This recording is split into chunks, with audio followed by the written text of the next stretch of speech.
sino ka nga ba before ka magkaroon ng business? Actually, before ako mag-business is nasa corporate world ako. I started ng working on a construction firm. Actually, this construction firm siya ng ninong ko sa kasal. And that is a startup company. I stayed there for 1 year. And after that, nag-jump ulit ako sa isang company, which is a franchising company naman ito, no, ng friend ko naman. No, 1 and a half year din ako nagstay sa kanya. And for that 1 and a half year, from one branch niya, nagawa namin 27 branches. And after that, doon pa lang ako nag-start ng sarili naman.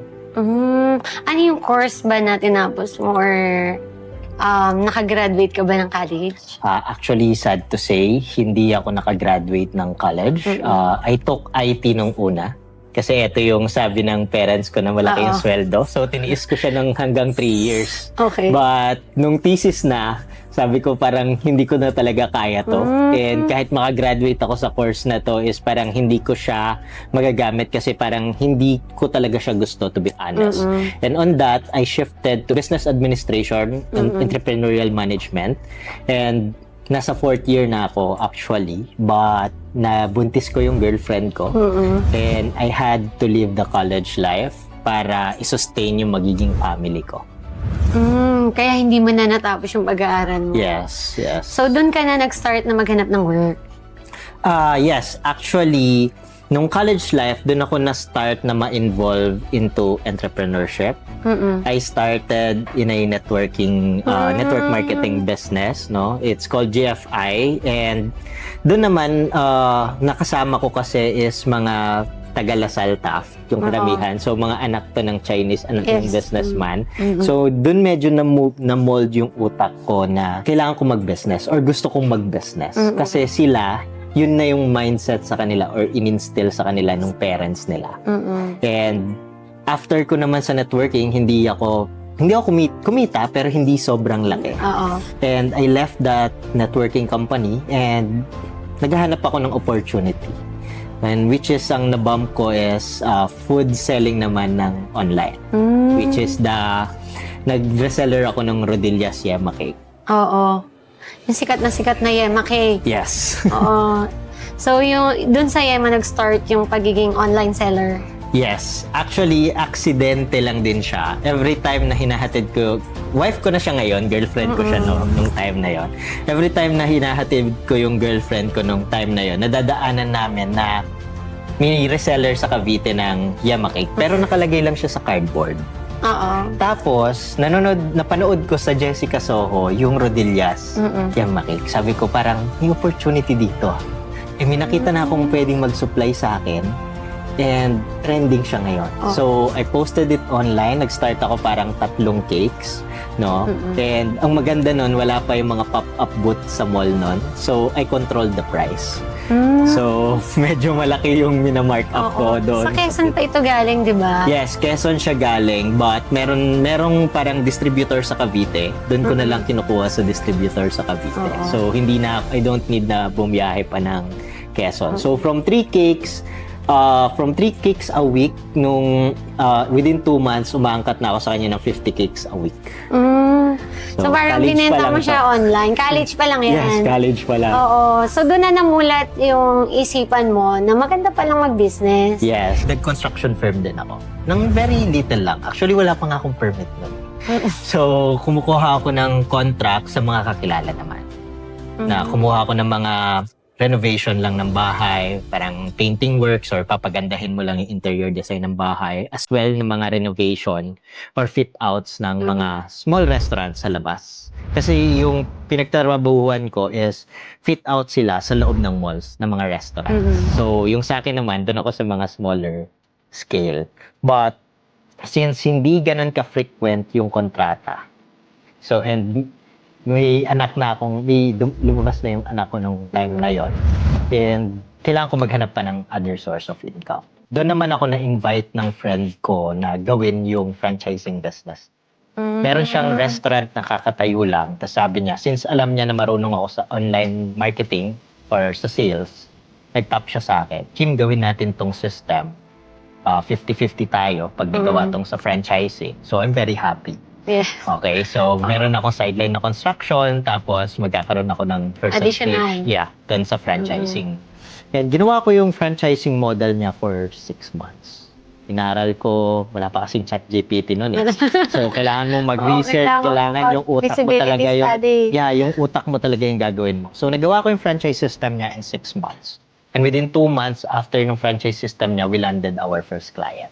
I'm very happy na, uy, eto na. Nangyayari na. But dun din binagsak niya yung sad news. Na yung wife niya hindi pumayag na 50-50 kami. Kasi wala naman ako nilabas na puhunan. Oo. So, at the end of the day, sobrang lungkot ko. Sobrang naiyak ako. Parang I felt betrayed. Kasi 6 months mo yung pinag-isipan. 6 months kong pinag-isipan, pinagpaguran. And since kaibigan mo siya, kahit verbal, for me, ino-honor ko yun ng time na yun. Kasi hindi pa ako masyadong aware sa legal, sa documentation or legal things ng mga time na yun. But moving forward on that, binigyan pa rin nila ako ng opportunity to be a commission basis. So I earn 25% commission ng every close deal ko. So since nahubog ako sa construction, and naka-close ako sa franchising, ginawa ko, doble. Nagko-close ako deal ng franchising niya.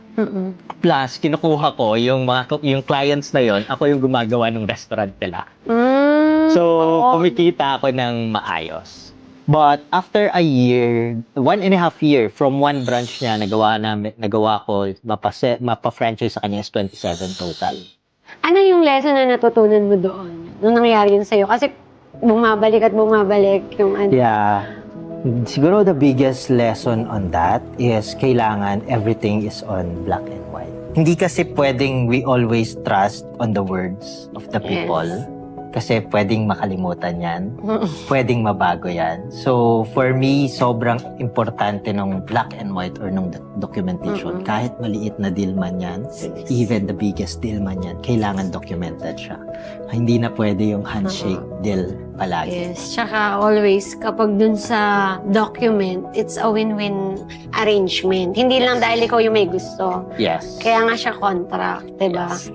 Kumbaga, hindi lang isang tao yung may agreement. Both of you have that kind of agreement para pag winwork out niyo yung business or yung transaction is alam niyo yung benefit ng bawat isa and yung risk na pwedeng mangyari if maging mali, diba? Sa arrangement. Yes, totoo. Oo.